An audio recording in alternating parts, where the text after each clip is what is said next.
বাড়িটির সামনে। রাস্তার পাশে জানালা হওয়ায় প্রতিবেশীদের উদ্যোগেই ভাঙা হয় জানালা। তারপর দেখা যায় ফ্যানের সাথে ঝুলে আছেন মা আনিকার লাশ, আর বিছানায় 2 শিশু আব্দুল্লাহ আর শামিমার রক্তমাখা লাশ। ঘটনার আগে মঙ্গলবার সকালে স্বামী স্ত্রীর কথা কাটাকাটি হয়। তারা সকালবেলায় কি নিয়ে যেন একটা ঝড়গা হয়, জানি না, এটা আমি বিষয়। একটা লোক এ জায়গায় কোন লোকটা বলে দেখছিলেন, হ্যাঁ, দেখার পরে ও চিৎকার শুরু করে। চিৎকার দেওয়ার পরে মনে করেন তখন মানুষজনের জানাজানি হয়। 3-4 জনে মিলে আর কি কইতাছে জানলা খুলো না, দরজা আটকায় না, কি হয়েছে। পরে একটা ভাই আসছিল, হ্যাঁ, আবার এখানে খারায়া ওইখানটা ফাঁকা ছিল, ফাঁকাটা উস্কায় দেয় কি যে হ্যাঁ তো গলায় ফাঁসি দিছে। বটি পাশে ছিল, মাথা শীতে নেই, হ্যাঁ, বটিতে রক্ত দেখছি।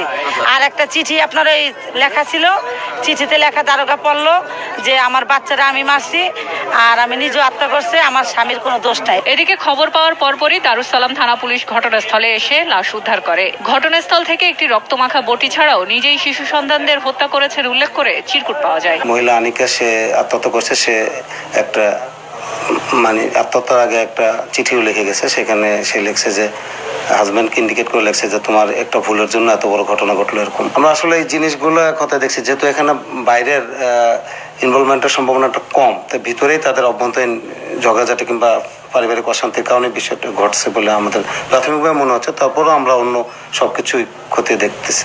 লাশগুলো ময়নাতদন্তের জন্য ঢাকা মেডিকেল কলেজ হাসপাতালের মর্গে নিয়ে যাওয়া হয়। আনিকার স্বামী শামীম হোসেন একটি সেলুনে কাজ করেন বলেও জানা গেছে, তবে ঘটনার সময় তিনি বাসায় ছিলেন না বলে জানান প্রতিবেশীরা। সেলিয়া সুলতানা, সময় সংবাদ, ঢাকা।